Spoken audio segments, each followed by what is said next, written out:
Let's get started.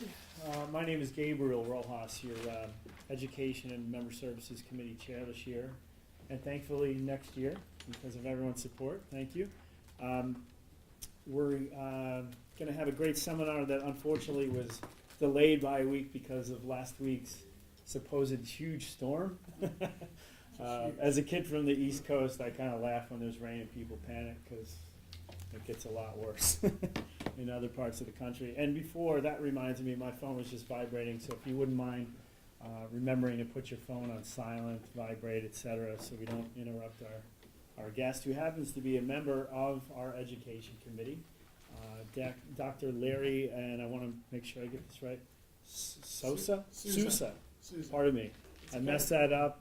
I don't know why, every single time. Please forgive me. Okay. He was here to bring us some really important information about a couple different topics, areas of commercial real estate, as well as some economic and financial planning systems that the doctor has been involved in for 25 years. So I don't want to take up too much of your time in your presentation, so Thank you. take it away. How much time do we have? We have, let's do your information till about quarter of. Okay. Open it up for question and answer, unless you prefer to do Q&A during the No, because presentation. we'll never get through the materials. Okay, so guys, just maybe write down some questions you may have, and we'll save about 15 minutes at the end. Yeah, and and I don't mind that you do have your phone out, and if you do want to, after I do some of the models, I'll schematic some of the models up on the board. Don't feel, embarrassed, or just get up, come up with your phone, take a picture of it. Okay, I have my students do that all the time. Now, and then what I gave you in this handout, this was just a brief primer that I wrote for the California Association of Realtors when I did a commercial day lecture down there to the residential agents. I just thought that you'd be interested in having the background primer, because I know some residential agents want to know a little bit more about commercial, or how to work with commercial brokers or agents, or just learn a little bit more. And that's what I wrote, and I think it's a really good piece.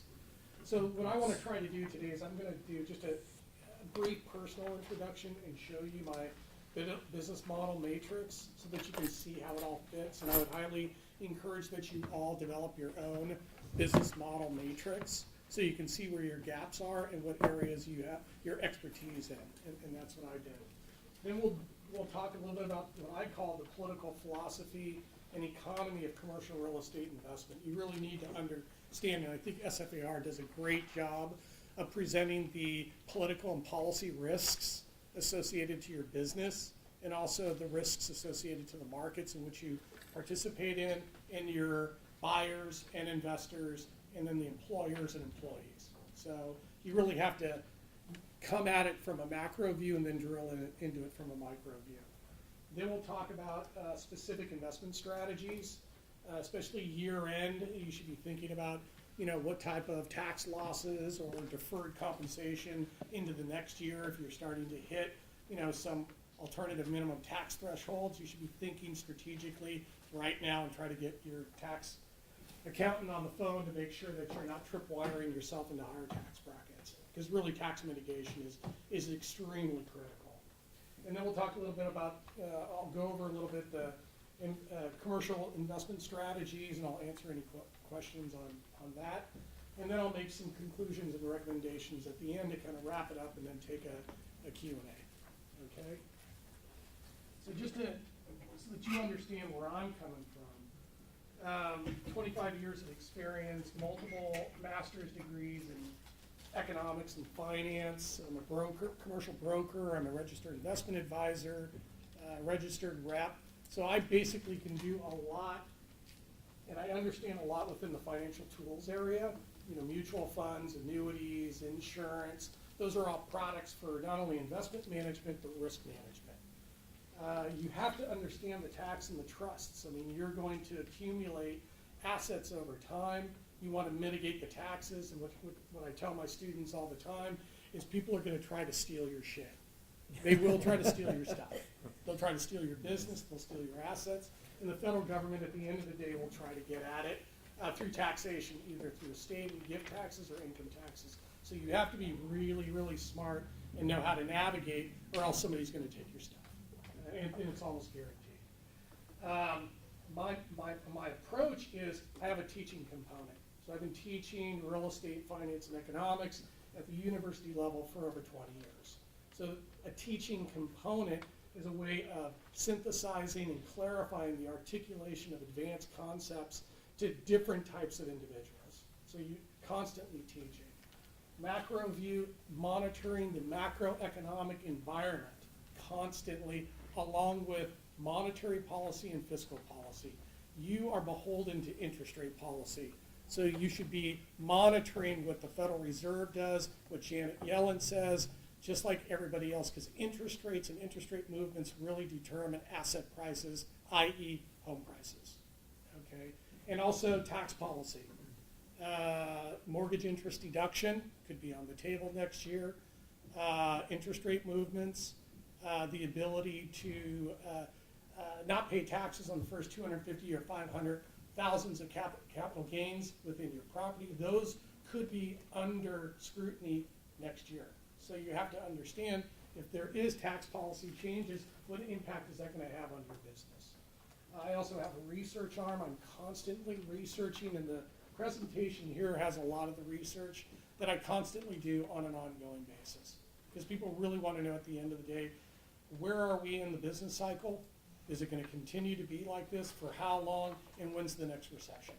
And how can I plan to take advantage of the growth phase of the cycle, and how do I mitigate the damage and the risk when we start going into a recession? And I'll lay out kind of a tactical and a strategy around where I think the business cycle is going to go. And all markets follow the overall general business cycle. I'm an expert in real estate, counselor of real estate, CCIM, which is a designation that a lot of commercial brokers get. So I'm constantly monitoring the investment markets and also the space markets in commercial real estate, and I advise clients on where to buy, when to buy, how much to buy, and when to get out.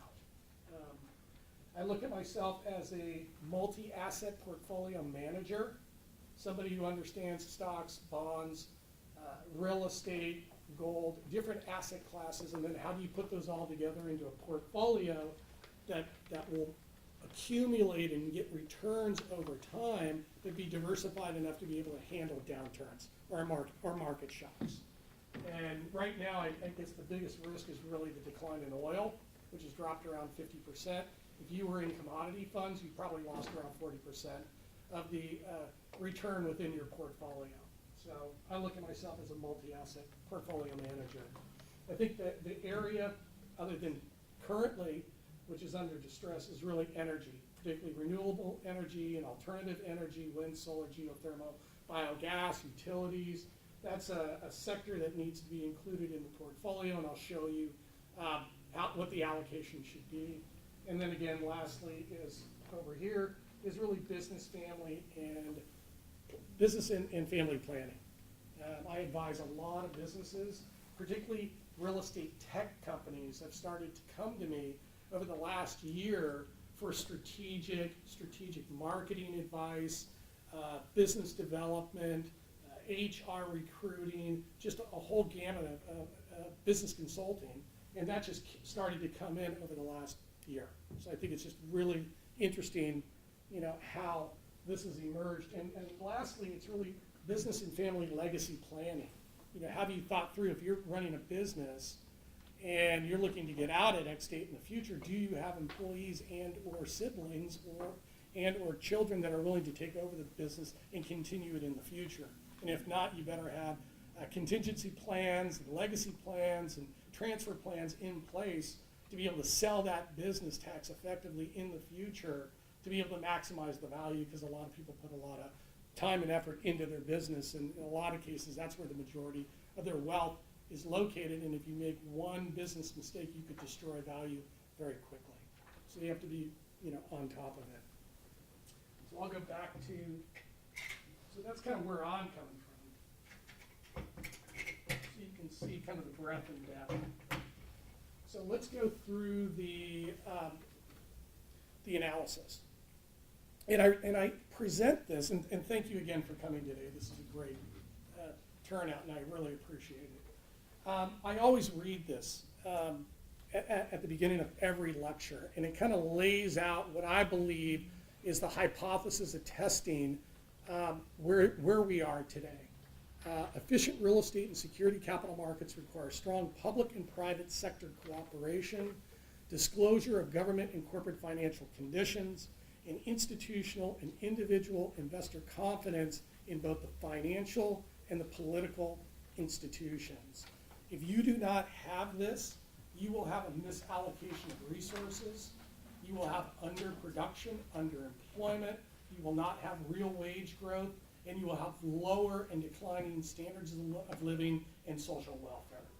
So when you look at the economy and you look at the politics that are occurring in Washington, you have to ask the question, are those policies that are being enacted, will they have a positive economic impact, and will it increase our standard of living and social welfare in the long run, or at least our kids and our grandkids? That's really the backdrop in which you have to be asking those questions. And you should constantly be asking questions of your political leaders. Real estate, particularly commercial real estate, is a multidisciplinary asset class. You have to know a little bit about everything. You have to know a little bit about accounting, managerial accounting, and financial accounting, particularly financial accounting, because you need to be able to present to the bank the financials to be able to get the loan to leverage the property or to build the property. You need to be able to understand the accounting and the financial ratios to go to the bank to get the money to be able to expand your business, or to go and raise money in the bond market or raise money in the stock market. And that moves into the finance realm. But the finance and the securities and the real estate performance is really determined by the economic environment, both monetary policy and fiscal policy, that basically sets the frame in which those assets are going to appreciate or depreciate over the long run. And our economic system is a democratic capitalistic system. It's different than Europe, which is more social or socialistic. Eastern Europe is socialistic. Asia is a different type of culture and a different type of economic and political environment. So if you're going to look to other countries to invest in, or other investors coming here to invest, you got to kind of understand the economy from which they came, the politics and the culture from which they came. The policies that are enacted through the political process and administered through the bureaucracy will have intended and unintended economic and political consequences. So the question then becomes, do you understand when you're hearing about tax increases and income tax and capital gains and Obamacare, are you asking the questions, what impact will that have on me, my business, my clients, my portfolio, my kids? You have to start thinking about what those policies are, and if they are administered, are you going to be in the path of the benefits of those policies, or are you going to be in the path of the destructive aspects of the risks associated with them? And you have to move out of the path of the risks or get into the path of the benefits to be able to manage. So I've been challenging the real estate community, particularly the commercial real estate community, to move beyond just finance and accounting and the economics surrounding the deal and the portfolio, and start to ask more provocative questions. If these policies are enacted and administered, is my property and my portfolio and my business in the path of destructive outcomes associated with those policies, or positive outcomes associated with those policies? And if I'm in the path of destructive policy outcomes, then I need contingency plans or risk management plans in place to be able to mitigate that damage or get out of the way. So, and if you talk to a lot of the top investors, particularly the institutional investors, they are thinking now more about policy outcomes because they see the reality of the political process, not only in San Francisco, if you're going to operate here, but at the state level in Sacramento, but more so at the federal level back in Washington. And a perfect example is the politics that occurred around the $1.1 trillion budget. There were some riders put in there for political campaign contributions that increases the limit to over $1 million. That's going to have a major impact on being able to lobby Congress for more preferential laws that will be slipped in to the legislation. and the ability for now Wall Street to be able to repeal and reverse a lot of the Dodd-Frank legislation, which was to regulate them. They basically slipped in the last minute into the budget negotiations, the ability to now trade swaps, which was one of the major provisions within Dodd-Frank to try to mitigate the banks over-levering and doing stuff that they shouldn't have done in the first place. So you really have to watch what these guys are doing. So that's really kind of a macro philosophy. When you're looking at any investment, it's going to give off, particularly real estate, some kind of income, or in residential housing, some kind of benefit. You divide that income or that benefit by some rate of return, and you're going to get the value of the asset. Okay? And the value of the asset's going to go up if the income goes up. The value of the asset's going to go up if the interest rates or your rate of return is going to go down. It's going to make the value go up. But if the income goes down, value goes down. If your return or interest rates go up, the value goes down. So you have to be constantly thinking, is that going to cause interest rates to go up or the income to go down? So the values go down. Is the income going to go up through job growth? Is the value going to go up through lower interest rates? So through this just basic equation, you can start to forecast where you think values are going to go in the future. And if you think they're going to go down, you should sell or hedge or short the asset. If you think they're going to go up, you probably should accumulate more and then use leverage. And if you think they're going to go down, you should sell and get out and take the liquidity. So that's just a basic model. And if anybody wants a copy of this presentation, you can give me your business card. I'll send it to you, and I'll give you my card, and you can go onto my LinkedIn page, and all of my research is up there. So looking at risks, when you're investing, there are different types of risks you have to take into consideration. And I'm not only an investment manager, but a risk manager. I hate risk. I want to mitigate risk. I want to avoid risk. And if I think that risks are increasing in a certain property sector or geographic location, then I'm going to get out. I'm going to move around, or I'm going to try to hedge it, try to mitigate it. One of the biggest risks is inflation, although inflation is declining or has been relatively low. But as inflation goes up, your real rate of return and your real income goes down. The purchasing power is eroded by the inflation. So you have to be constantly looking at your net inflation or your real rate of return on your investment. Credit risk. If you have tenants in your buildings, particularly apartments, and now a lot of people are renting to people for their homes, and also in commercial, if the economy goes down, there are certain tenants that are going to feel the pain more and will go bankrupt or go into default or won't pay. So you have to do an assessment of the types of tenants that you are bringing in into your properties and figure out what industries they're in, what's the viability of the business, do they have the income, what's their net worth, and you have to do the underwriting to underwrite that credit risk of that tenant. Illiquidity risk. It takes time. If I want to get out or if I want to buy a piece of residential or commercial property, it's going to take time. I got to find it. I got to get the financing. I got to get it under contract. I got to negotiate. I got to close, and then I got to close on it. And that could take 30, 60, 90 days in some cases. So and because real estate is a large numerator. I mean, it takes a lot of money to buy commercial real estate and property. That's why it takes so much time to buy and to sell it. So there are illiquidity aspects associated with real estate. Maturity. Real estate is a long-term asset. You're going to have to put money into the asset to maintain it over the long run. That's called capital expenditure. If you do it right and you preserve the asset, either the home or the apartment building or the commercial, if you put money into it to preserve it, keep it from physically deteriorating or becoming functionally obsolete from the user standpoint, you are going to extend and perpetuate the durability and the cash flows that are coming off of the property.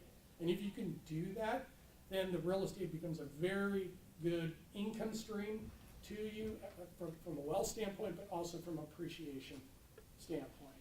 And if you can extend the life through reinforcements and retrofits, since we're in, earthquake country, you can extend the economic life of the asset for 20, 30 years, and now you can use the asset for intergenerational wealth transfer, and you can start to do tax and trust planning for legacy planning and for transferring the asset to your heirs.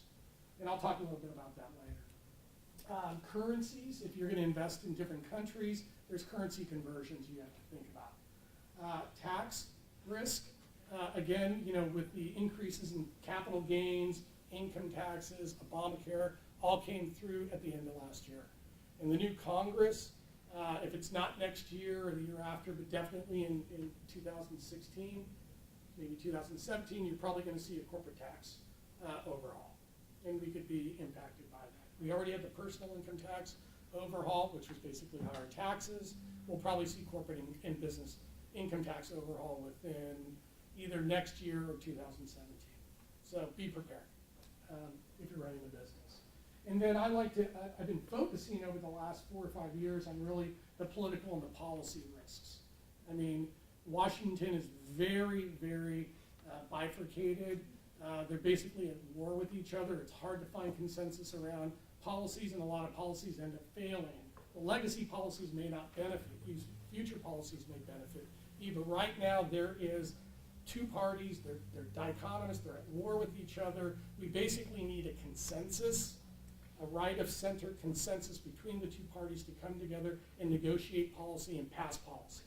Immigration is a big one. Social Security is another. I mean, there's so many policies that need to be addressed, but with a divided Congress, both at the House and the Senate level, it's really hard to put together pluralistic policies that will benefit the majority of the population and the voters. So this is really big. The system was fairly stable for decades, but I would say within the last 4 or 5 years, when I saw the government shut down and basically they were going at it during the summer, I think it was 2011, they basically sent the economy into a recession over bickering and not being able to come to consensus. So now there's more policy and political risk than ever before, and now we're forced to monitor it. You have to become now political scientists and really start to ask questions, are those policies going to hurt me or are they going to benefit me? And now there's just more, which kind of hits on that, there's more systematic, economic, market, political risk than ever before. So how do you, before, you used to be able to just add assets to your portfolio where the returns were not related to each other, or what is called correlation. I could add assets to my portfolio that would reduce the risk within the portfolio because the returns were not related to each other. Now I see that there's more market risk and systematic and political risk out there. Us as individual investors, how do we mitigate market and political risk? Well, the way that you do it is you start to focus on the microeconomics. You focus on your markets in which you specialize in, the market segments within which you target. You look at your business model and the way you structure your business and how you apply technology to become more effective and more productive, and really focus on revenue and revenue growth, and hire the best talent to be able to drive your business strategy and your revenue growth going forward, so that if we ever go into a major recession, i.e. mini depression like we did in 08, 9, and 10, you will be able to hold up because you're generating 90% of your revenue from 20% of your market, and you've got your clients locked in, and you're selling your services into those market segments. So you're immunizing yourself from the systematic risk by focusing on the micro business aspects of your business and really being good at what you do, so you can mitigate the next downturn. And the next downturn is going to come. It's guaranteed. It always does. So you have to be prepared. When you're building a portfolio, a mixed asset portfolio, the idea is that you're, again, you could be all in stocks, you could be all in bonds. If you add real estate to the portfolio, it actually brings down the risk. Your return comes down a little bit by putting real estate in there, but it reduces the risk in your stock bond portfolio more than the reduction in return. So your return to risk ratio goes up, or what is called risk-adjusted return, goes up by adding real estate into your stock bond portfolio. And the reason is that real estate tracks inflation. So the value and the income tracks inflation. It goes up with inflation. Stocks and bonds, when inflation goes up, interest rates go up and their prices go down. So they're negatively related to inflation and interest rates, where real estate is positively related to inflation. So by adding an inflation hedged asset to your stock bond portfolio, it reduces the risk. Maybe reduces the return, but the risk is reduced more, therefore your risk-adjusted rates of return go up and you're better off as an investor. There's been research that's been conducted that basically says not only should you add real estate into your portfolio, 10%, but you should also add cash value life insurance and energy into your portfolio. And that also will cause the portfolio risk to move down, bring down the returns, but again, the risk will be reduced more than the rate of return, and therefore your return to risk goes up, and you're better off. So this, in my view, is a long-term portfolio allocation, something that you should target. I don't recommend going into publicly traded energy companies, but that might be one way of exposing yourself to the market. Real estate companies, you might be able to go private. I recommend, if you can do private energy investment or private real estate investment, cash value life insurance, these are going to be the risk mitigating asset classes within your portfolio. And then you're reducing your exposure to the stock bond market, because the stock bond market has become extremely volatile over the last 7 to 10 years, more so than ever before. So if you have stocks and bonds in your portfolio, you're subjecting yourself to more risk, more volatility at the end of the day. So I'm going to kind of whip through this very quickly. This is what is called the yield curve. These are interest rates at different maturities. All bonds, all stocks, all real estate are priced off of this yield curve. So I highly recommend you look it up, and you study it, because anybody who's making investment decisions is looking at what is called the yield curve, okay? And the most important yield is the 10-year treasury, which is the benchmark interest rate for commercial loans and residential loans. So you want to focus on movement, and I think the 10-year treasury is now, like 2% or 2.01, which is incredible. I mean, the average over time at this point in the business cycle was of 5%. So 10-year treasuries at 2, historically they were at 5, so you can get an idea of how low interest rates are historically. We are looking at historic low interest rates, which is great for real estate, because you're going to use a mortgage to buy your home, and you're going to use a mortgage to buy your commercial property. And if you can get a cheap mortgage or a low-cost mortgage, that means that you can lever up your rate of return on the property. You're going to get a higher rate of return, or lower coverage.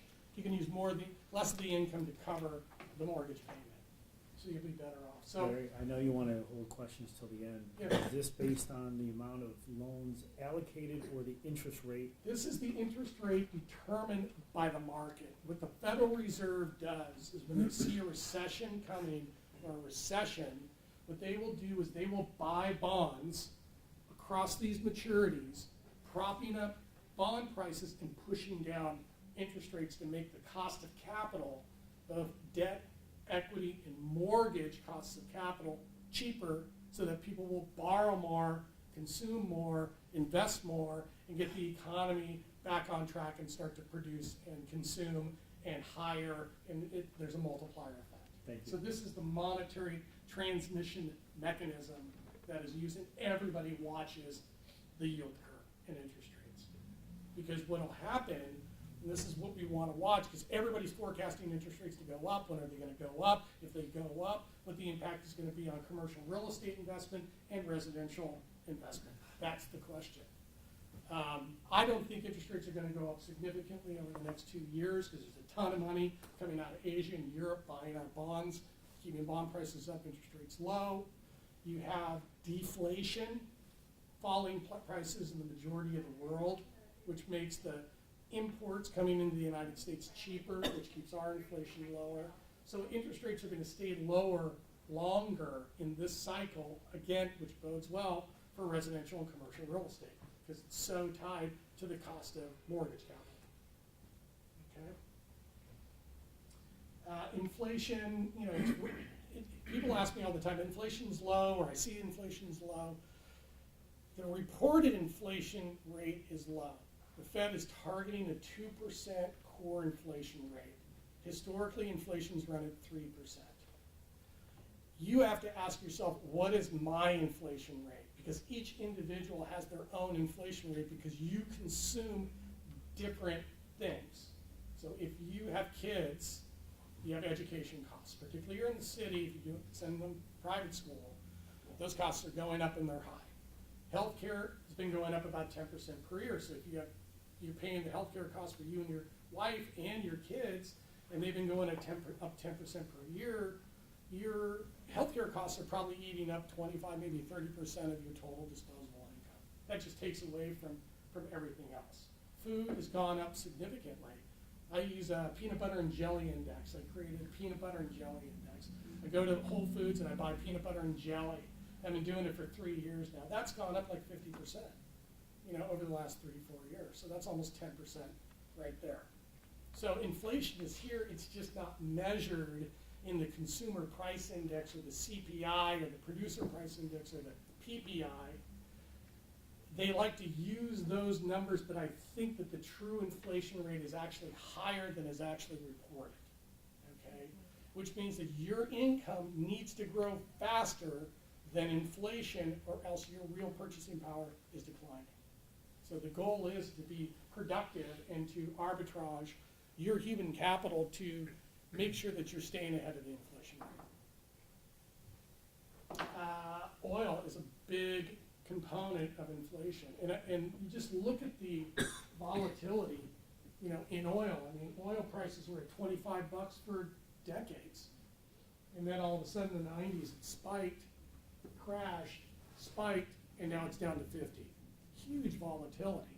Very hard for operators and consumers to operate in an extremely highly market like that, especially when gasoline and petroleum products are such a big component of what you spend your money on. So more volatility, and I'll just spend a little bit of time on the risks associated with oil. If, you know, Russia defaults, you know, on its bonds, it will have a major capital market effect. It'll ripple the world and could be another crisis in the making. So I'm looking at Japan, I'm looking at China, I'm looking at Europe, I'm looking at Russia. I'm trying to figure out what they're doing, and if something happens, how is it going to ripple through to our economy, to our employment, to our housing market, to our commercial market, and drill it all the way down into the local markets and try to figure out the impact. So you should be watching that because that's an event that could occur that could have an impact on interest rates and have an impact on the economy. Volatility in the stock market, again, if you have a 401k or an IRA or you have mutual funds and an annuity, or you have a retail brokerage account with stocks and mutual funds in it, the market now, the stock market now is way more volatile than it's ever been. Yeah, you may be getting return, but those values are going up and down, and you know it's just more risky now than it's ever before. So if you do want to invest in stocks or you do want to invest in mutual funds, you may want to slip that into an annuity wrapper that has a guarantee in it that will protect you on the downside. And my company, New York Life, has been approached by the agents and by the investment advisors and by their clients to invent products with guarantees because we don't want to go through the ups and downs of the stock market anymore. You know, we'll give you the money, we'll give you the fees, you know, which is not that much, but we'll pay for the portfolio insurance. So if we ever have an 08, 9, or 10 scenario again, we can lock in our wealth and we're not going to lose any money. You can pay a fee, but you're gonna lock it in. And just imagine if you were retiring or retired in 2007 and 8, and you had to start spending in 09, 10, and 11, your assets were dropping as you had to start taking the income. So nowadays, it's really guarantees and risk mitigation. And that's why a lot of people like real estate, because it's a hard asset, it cash flows, and if you can preserve it and get the tenants in there and hunker down, it's gonna kick off the cash flow and probably weather the next downturn a lot better. Tax policies, deficits, debt outstanding, it's an issue, needs to be addressed. I don't know how Congress does it. They spend half a trillion to $1 trillion a year in debt. They just keep accumulating debt. At some point in time, there may not be enough tax revenues to pay the interest on the bonds. That's kind of what's happening in Russia, and that's what's happening in Japan. And at some point, there may be an implicit default. I mean, I don't think it's going to happen because the Fed can always print money to pay the interest on those bonds. But again, it's kind of a house of cards. And if you really look at it, you know, I don't know how long this recovery will last. I think it'll last another 3 years, maybe 4 years. But there's a potential for another financial crisis out there, and we have to be preparing for it. We should. Not just for ourselves, but for our kids and our grandkids. And they just keep printing, you know, more money. This is the reserves, you know, or the assets on the Fed's balance sheet. They used to have basically $250 billion in assets. Now they have basically 4 trillion, 250 billion, 4 trillion. That's kind of amazing. We've never been here before in history, and that just kind of, you have to start asking questions: when could things turn, and how are we going to get out of this? And can the Fed and the federal government be able to manage this much debt, basically, this much leverage? So we have debt outstanding, and we got all this liability on the balance sheet. So it's just something to think about, and that's why we need to be more effective and really be looking at the risks that are out there. All real estate markets, both residential and commercial, go through different cycles. There's no demand, no supply. Then jobs start to be created, space gets absorbed, occupancies and rents and prices start to move up. Since it takes time, you know, to be able to build new inventory or new supply, there's usually supply shortages, which creates rent and price spikes, which we witnessed here in San Francisco, both in commercial and residential. And then eventually the supply starts to come in, and the rent growth and the price appreciation starts to decelerate, and then eventually the economy starts to slow, and then you're into the next recession in an oversupplied condition. So all markets, you can plot San Francisco, housing's probably, could be here, commercial's probably there. We're probably moving over here in the office market, in the apartment market. In the office market, we got about 2 million square feet coming on over the next 3-4 years, another 4,000 units in apartments. Again, that's not a lot. Most of it's already committed. We could use more supply. But, you know, all markets go through, you know, cycles. So, you know, I'm sure you understand that. And then our cycle here in the Bay Area, oops, I pushed the wrong one, was really a V-shaped recovery, where the rest of the United States, Stockton, Martinez, the Valley, you know, you go to other parts of the country, they're really in an L-shaped recovery. You know, we were in and out, right, because we were tech-based, new apps, and everybody moving from the Valley and expanding up here in downtown San Francisco. We were able to get out of it a lot quicker than everybody else. And other parts of the country could be impaired economically forever, because a lot of the skill sets and a lot of the locational attributes associated with those geographies just can't compete in a highly fierce global competitive environment. So, you know, the feds will probably have to step in to support those geographies. And you'll just see a lot of migration, right? People moving out of Vegas to wherever. I mean, there's a lot more movement going on right now. If you look at historical business cycles, you know, recessions, recovery, peak, decline, recession, recovery, peak, the economy has always gone through recurring business cycles. And actually what I thought was really interesting, couple points. One is this last recession was as severe as the 1958 recession. So we had not experienced a recession this severe since 1958. The other recessions were a lot milder than this last recession. And my view is this last recession, what made it different than the other ones is that it was man-made. It was due to deregulation of the banking industry, allowing the banks to go with the investment banks, and then the investment banks were cranking up derivatives, trading amongst each other, racking up all these liabilities, and then when the whole thing was imploding, the Fed stepped in and printed $3 trillion and bailed them out. So, very different, it was really deregulation-based, man-made, political failure. So you gotta watch these guys, because they could do it. Real estate cycles, this is gross domestic product. You can see the commercial cycle is highly related, just like residential, to the business cycle. So here in the Bay Area, we don't report gross domestic product, by metro area. It's there, but really the proxy that you want to use to measure where we are in the cycle is job growth. And you could drill into north of market, south of market, Soma. You can get job numbers, within those sub-markets and at the metro level through the Economic Development Department in Sacramento. You can get it through the Labor Department. So you can track the economy and figure out where we are in the cycle by looking at employment numbers. Okay, and if you want me to show you how to do that, I'm more than happy to show you how to do that.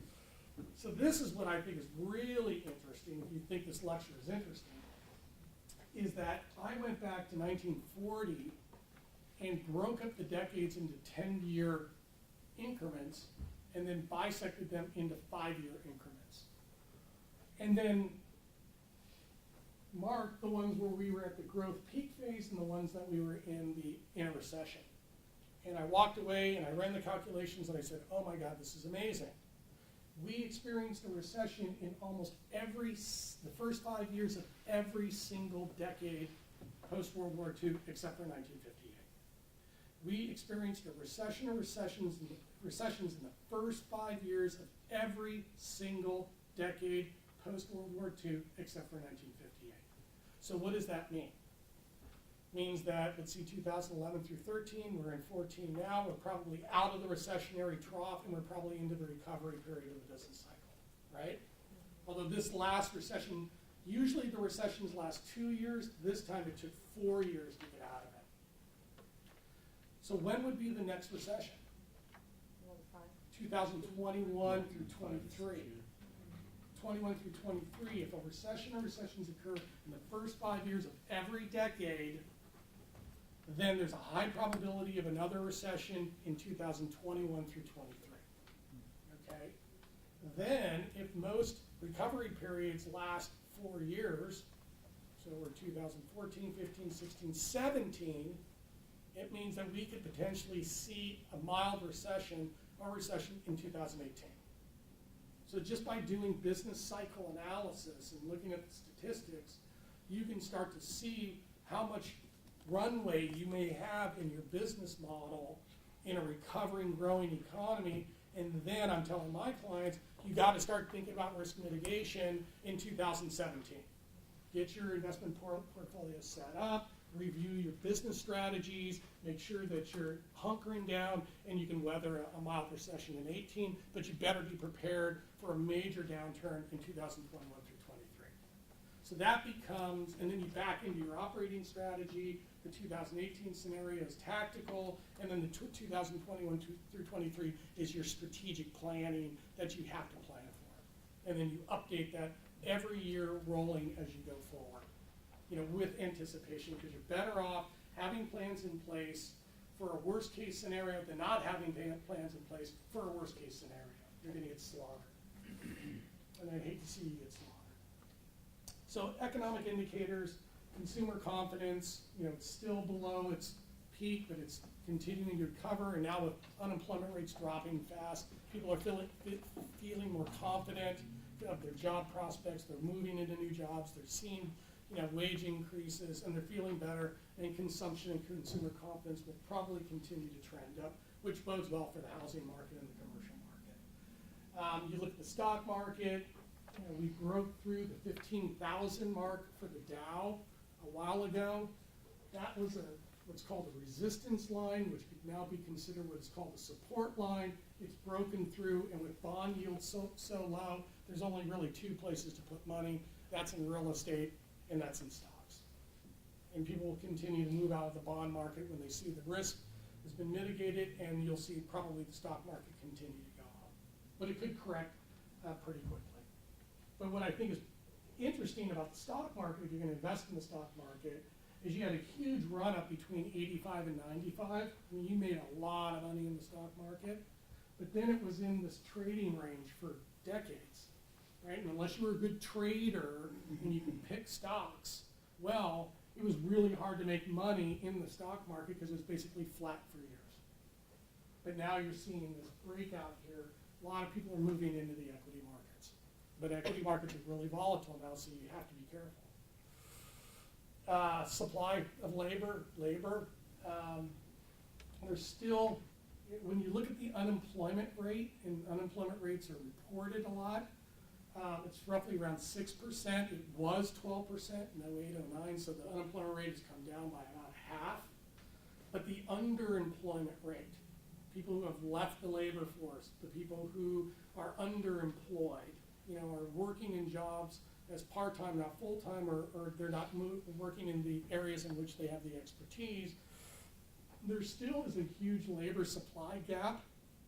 Right now, labor participation rates are at 62%. They used to be at 67%. Right now, there are more people in the labor force working, particularly women, but you have very low labor participation rates.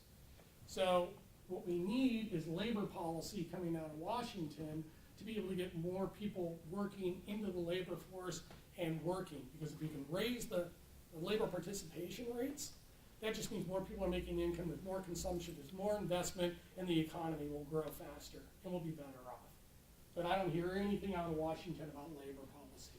They're just focused on banks and investment banks and stuff like that. So they're missing the mark, in my view, on what really needs to be done. In September, nationally, they generated 250,000 jobs. The jobs that have been created on a monthly basis, on average, over the last 2 years, have been running at 200,000. That's really good. But we need to be in the 300,000 and the 400,000 range, because you got the echo boomers coming into the labor market after graduating. That's a big pool of labor. You have baby boomers that got hit in the retirement, and they need to be continue to work. There's 4 million people, 3 million people that are currently still unemployed. So we need to be creating more jobs to absorb not only the new people coming in, but the people who are out of the labor force and the people that are in the labor force. So again, labor. International trade. If I was going to do an investment strategy, it would be international trade based, which it is. Because if I was going to invest in the West, I would invest in Seattle, maybe Portland, definitely the Bay Area and Southern California, because you have ports. You have capital coming in from Asia, which are the fastest growing economies in the world. Money's coming in, trade's coming in, trade and money is going out, and the velocity of trade within this Pan-Pacific region is only going to increase over time. 40% of all gross trade flows coming into the United States goes through the ports of LA and Long Beach. You add in Oakland, maybe San Francisco. I don't even think anything comes into San Francisco anymore. Maybe pot. But you have Oakland and you have the Port of Seattle. Those are all major ports. So we capture on the West Coast probably around 50% of all gross trade flows come in and out of the United States through these West Coast ports. So I mapped out, or I found a graph of the arterials coming out of the ports of LA and Long Beach. These are trucking and rail, okay? This is the intensity of land use right here, right? So you can invest along these arterials which will have the highest demand for residential and commercial for that land. That becomes an investment strategy. And if you look at the company down the street, Prologis, which used to be A and B, they built a business strategy around this and have executed it, and they're one of the biggest real estate investment trusts, on the New York Stock Exchange. This is their strategy, to invest in and along these trucking, rail, be next to airports, and I do believe there's an investment strategy, not only for commercial but also residential, because those people who are in those jobs need to live somewhere, or rent somewhere, or have a hotel room as they're traveling. Lastly, and I'm going to try to move through this because I know we got a little bit more to go. When I'm looking at places to invest, I'm looking at the composition of the employers that are employing people and either creating jobs or destroying jobs. So if I'm going to invest on the peninsula, that's mostly financial services. Right now, San Francisco is very heavily tech-centric and actually pushing out the accounting and the financial services firm. Financial services firm are adding jobs now, but they're still going to contract because of just productivity and computerization. Financial services is becoming more automated. Energy, alternative, very big on the peninsula. Healthcare, you have Sutter and Kaiser, building new medical facilities. I'd want to get probably some apartments or housing as close to those guys because they're going to be adding jobs. Telecommunications, very strong, in San Jose, in Seattle. Multimedia entertainment, very big, not only in LA, but also here in the Bay Area, with Lucas and Pixar over in Berkeley. Again, focusing in on the employers and the industries, who's adding jobs, that's where you buy the real estate. Internet and software programming, particularly app development, is huge. Just look at cloud computing, what kind of revolution it's making, particularly here in the Bay Area or San Francisco with Salesforce. And Salesforce is going to take the majority of the Heinz project, which is like 1 million square feet at the Transbay Terminal. So just looking at what industries are adding jobs or contracting, and then making sure that when you buy the real estate, you understand the risks associated with those industries, but also those employers and those tenants that work for those employers. Trade and tourism is really big, particularly here in San Francisco. Construction engineering is coming back. Just look at what Webcor and Swinnerton and the large commercial, those guys are busy. They're building residential, commercial, and they're going to town. And now there's big projects down in Silicon Valley, particularly the big tech campuses are being built.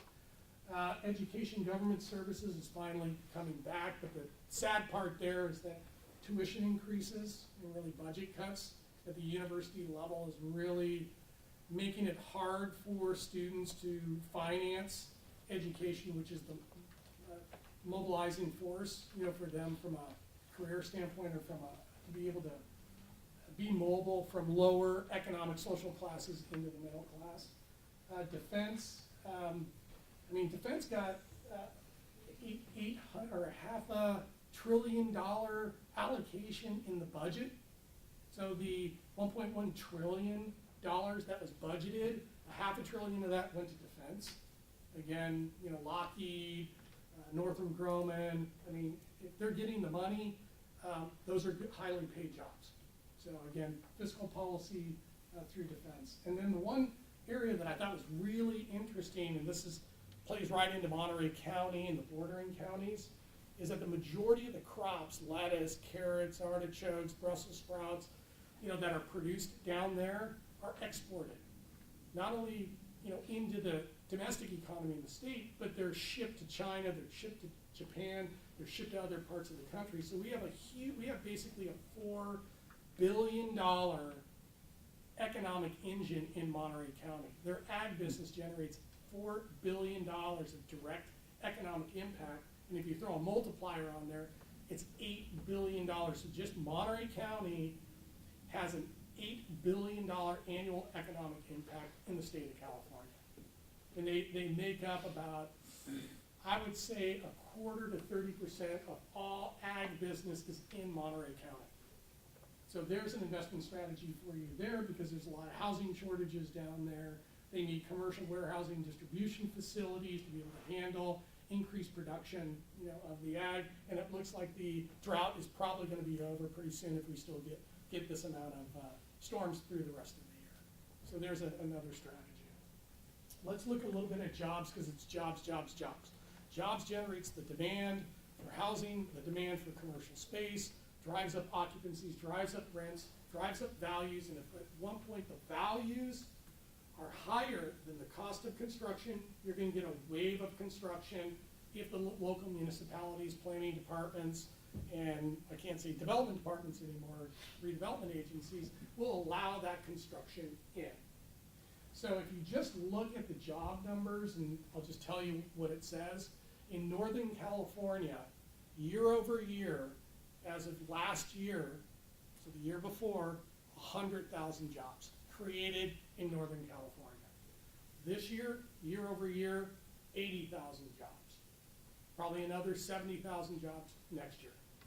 So we are basically seeing the level of job growth in the Bay Area, Northern California, that we have not seen since 1998, 99, and 2000. And if, for those of you who were around then, we were generating 100,000 jobs every single year for like 3-4 years. So job growth is kicked in, and it will probably continue to be here because it's tech driven for the next 2 years. So again, we're going to be running into transportation constraints. I mean, just drive around now, the traffic's pretty bad. Housing shortages, commercial space shortages, because again, we have the most dynamic economy in the world, and we create the jobs, and it absorbs, and there's demand for both commercial and residential space. So if I was to pick, and I built a model, where do I invest my money? Because my clients are always going, Larry, where should I invest my money? So I created 2 indexes. I did a bunch of surveys to people, and then I ran some statistics, and then plotted the submarkets for investment opportunity in the markets that had the best attributes for commercial and residential investment over time, and then plotted them. And this should not surprise you. Marina, Pacific Heights, South of Market, Walnut Creek, Sunnyvale, Rushing Hill, Central San Mateo, Mountain View. Basically what this did through economic analysis was to confirm a targeted market strategy for our acquisitions and development team to go find assets in those submarkets to acquire and build in, because those markets had the best long-term economic fundamental demand factors than any of the other markets like East San Jose, North Alameda, Martinez. It just confirms. And then you map it. You map it, thematic it, color it, and say, this is where we need to be buying. We need to be buying here first if we can get the product. You pay high prices for it. And over the long run, this is the market you want to be in, is this corridor, obviously. Palo Alto, Sunnyvale, the peninsula, supply constrained, lots of jobs, high paying, high wealth, low supply. And then if you want to take risk and go out into the interior, you better be compensated for the risk.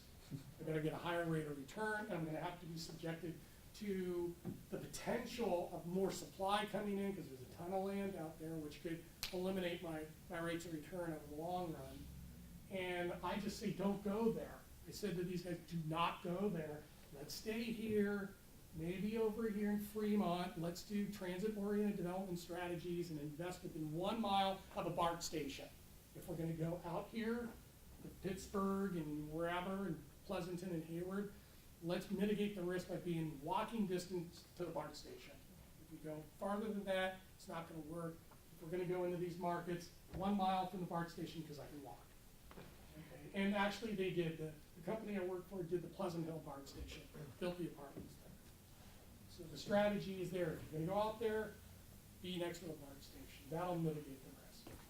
I talked about technology, and I want to talk a little bit about it because it's such an amazing driver.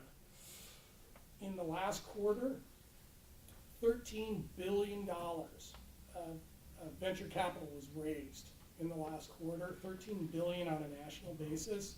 Silicon Valley got half of that in the nation. Quarter before, another 13 billion, half. Before that, 10 billion, half. We get half of all money raised in venture capital comes to Silicon Valley, not San Francisco. This is just the valley. So if you add in, San Francisco and Oakland and Sacramento and LA and some of the other, San Diego, my thesis is that as California gets 60 to 70% of all venture capital in the United States. That, again, is a strategy. And then the industries that get that money is software, biotech, Berkeley, IT services, South Market, media entertainment, Lucasfilm, Pixar, medical devices. You can design your investment strategy around the industries that are getting the money and the companies that are receiving it and where they're going to be located. Because they're going to need housing and they're going to need commercial space. So you can, and this was taken from PricewaterhouseCoopers. They do a report, they publish it, it's free, you can go up there, you can find the firms, they got the money, what industry, how much, and again, you can start to build your investment strategy around these economic fundamentals. And then the Bay Area, LA and San Francisco are now globally targeted. And you know this, because you're on the front lines in residential, is you're seeing a lot of people coming in with cash, particularly foreign capital that's buying up hard assets, all cash, in these core markets because they understand relative value, and they're basically, now San Francisco and LA are global targets, just like Hong Kong and Singapore and Sydney and other, other nation state capitals or core metro areas that have attributes for foreign capital can absorb it. San Francisco and the Bay Area now, LA and San Francisco now have it. I mean, they're now being targeted, and you're seeing a lot of foreign capital come over. And what that's going to do is push up prices. But the question is going to be, can you build? Can you build to those prices? And that's the big debate now with Prop M, right? Is the city going to pass legislation? Are they going to put together a proposition to increase the cap or eliminate the cap and allow for commercial building to come in? And that will generate thousands and thousands and thousands of jobs, which will increases thousands and thousands of units for residential. But if you don't have the ability to supply in, you're creating major housing shortages and housing crisis. You need a job housing balance. So those are kind of the fundamentals. How much time do I have left? 20 minutes too. 20 minutes? Okay, so let's talk, let's talk some investment strategies, from an individual standpoint. That kind of gives you business strategy, underlying fundamentals. If you send me your business card, I'll give you the presentation. I'll give you the full presentation. If you go onto my LinkedIn page, all of my research is there, so you can become a geek and start looking at the modeling and stuff like that and start to internalize some of those models into your own business strategy for your own success. So I'm going to get to, product strategy. At the end of the day, let's say that you implement, okay? You implement your business strategies, you're successful, you're making money. At the end of the day, the question becomes, well, where do I put my money? Where am I going to put it? And then how do I marry investment strategy with real estate strategy? And I believe that if you can build a solid portfolio of real estate that is kicking off a durable income stream, you basically have the cash flows to be able to not only invest in other properties, but also to invest in other vehicles, other tools that are available to you. I find that the real estate people, I'm not interested in annuities or life insurance. I don't believe in life insurance. It's like you're crazy. I mean, the banks are in it, the high net worth individual, family offices, they're all using it. Why would they use it if it's a stupid thing, and not you use it? So it's trying to not have all your eggs in one basket, and us as real estate people are so in love with our real estate that we forget about other tools, and other opportunities and risks associated with this. And my goal over the last 5 to 10 years was to expand my focus just from real estate strategy investment into financial services products, and other products. So I'm just gonna lay out the menu and then I'll take some questions here. I don't wanna bore you. So the way I look at it is really setting up the investment and the risk management strategy. So you set up the strategy, and then you do an audit, and you look at the tools that'll get you there, okay? We all understand real estate, okay? And real estate, in my view, and the cash value life insurance really is the core to your portfolio. And then as it appreciates and kicks off cash flows, you have to start diversifying into, bonds and stocks and, other things. And as you move further out, the returns are going to be higher, but also the risk, is going to be higher too. So it's really portfolio allocation at the end of the day. So, yeah. So the way I broke it up is this is, your risk strategy. This is your investment strategy. You're going to have qualified money, your IRA, your Roth, your SEP. This is money that you can put in that, pre-tax, that'll accumulate, and then you're going to get nailed when you're 70 and a half. The federal government's going to tell you they want their money, and they're going to force you into liquidating the portfolio over time and get their taxes. And then you have your after-tax realm, and then you have your insurance products here. I pound on my students. They're all in their 20s. It's like, we're going to live forever. We're going to be rich. I go, listen, your parents sent you to school. You're probably going to make, I don't know, let's say you make $100 grand a year on average for the next 30 years. You're worth $3 million to replace that income. So your parents invested all that money in you, and if you get whacked by a bus, they're out $3 million. So what I'll tell you to do, why don't you get $1 million or a $3 million life insurance policy for $750 a year, and put your parents on it as the beneficiaries, and if you do something stupid, at least they'll get the money that they wouldn't get if you got whacked. I'm just being honest with them. And they're going, really? And I go, yeah, you're worth, $4 million. Seriously, those guys are worth $4 million. And you invest a lot of money in them. And this just replaces the income. The term insurance, it's cheap if you're healthy and young, you get it, and then it basically covers everything if something was to happen. So it's insurance, okay? What I like about some insurance products is you can convert it into custom whole life insurance, which is permanent insurance. The premiums go up, but now you're putting money into the whole life insurance policy, and the premiums are accumulating cash value tax-free at a 5 to 6% rate. So you would need to get 8-9% in the taxable market to get a taxable equivalent. And because it's called insurance, and you're paying the premiums after tax, when you pull the money out, you pull it out tax-free. And the death benefit, just as long as it doesn't trigger over the estate tax ceiling, goes to your beneficiaries tax-free. So insurance, I don't believe in insurance. A lot of people do, and they use it as a tool. And you convert the term, you buy it now while you're young and healthy, and you convert it over time as your income goes up, and you start building an asset. And actually, when you go to the bank to borrow, they're going to look and see if you have cash value life insurance along with term, because they're going to know that you're a good risk, because if something happens to you, the estate gets the money, and it's going to pay off the mortgage. And if you got at some point in time in the future, if you got the asset in an irrevocable trust, and you got the insurance, it'll go to your heirs tax-free and debt-free, because you'll use the debt benefit to pay off the mortgage. And I'll talk a little bit about that later. So the conversion to term, the whole life, this is the starter pack.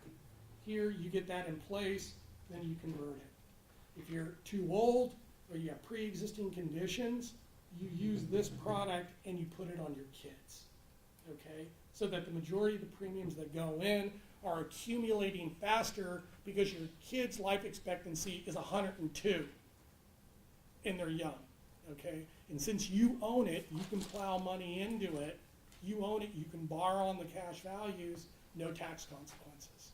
And the other is if you don't need the money and they're the insured, you can give them the policy, at X date in the future, no tax consequences.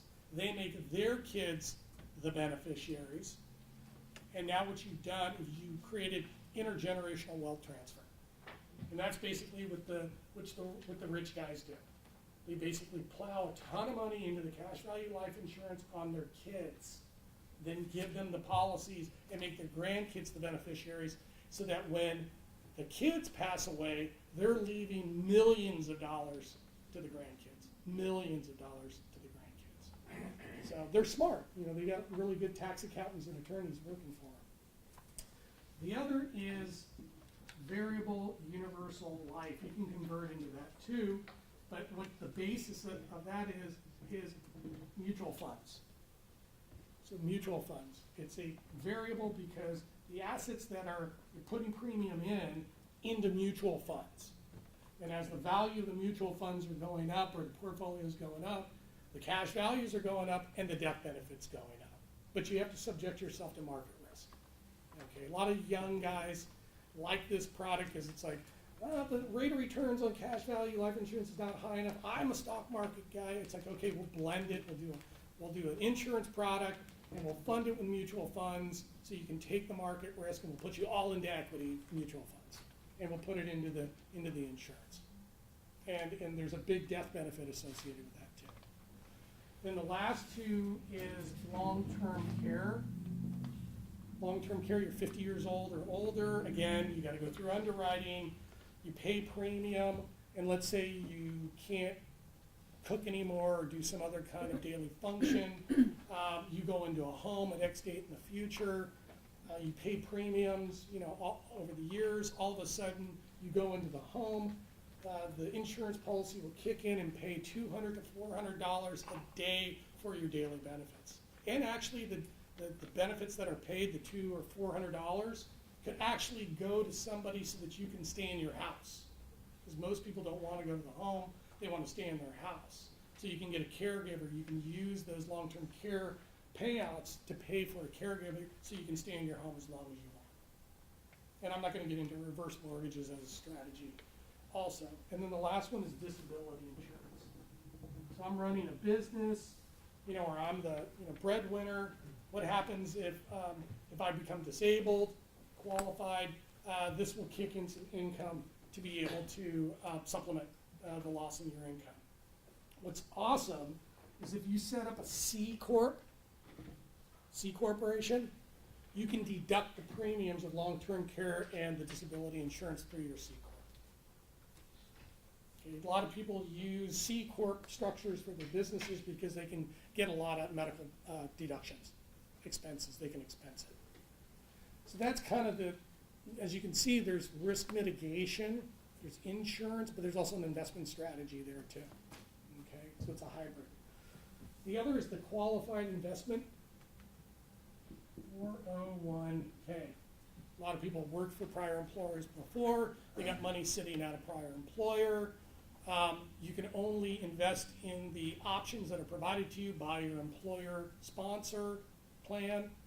A lot of people want to have control of their own monies and have more options and flexibility to it. So they'll take the money, they'll roll it over into a self-directed IRA. The IRA is basically a stock brokerage account. You can put stocks and bonds and mutual funds. Is how you can fund it. But there's downside risk, right? The market interest rates go up, your bond prices go down, interest rates go up, or the economy goes into a recession, your stock values go down.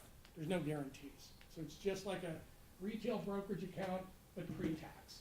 Okay, and you can start drawing money out of this at 59.5, penalty free.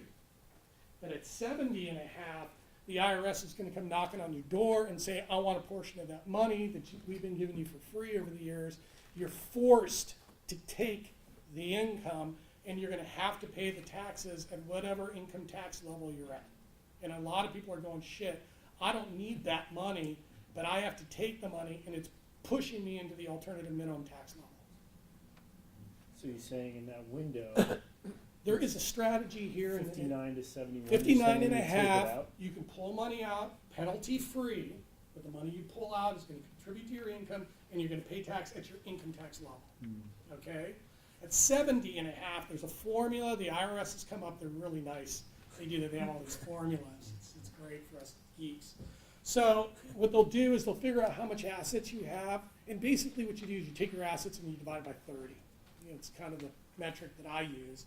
That's the amount of money that you're gonna have to take every year, and that's gonna contribute to your income, and if you're already in a high income tax bracket, it could push you into the alternative minimum tax level and the super tax level.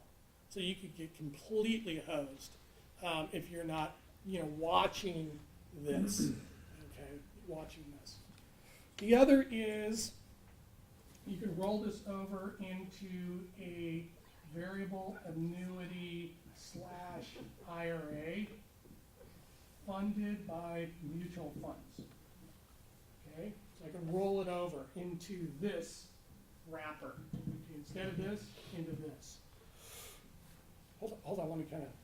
We have 10 minutes. It's Okay. 10 to 5 now. Okay, so let me just quickly, and then I can just go, you can do the same thing over here.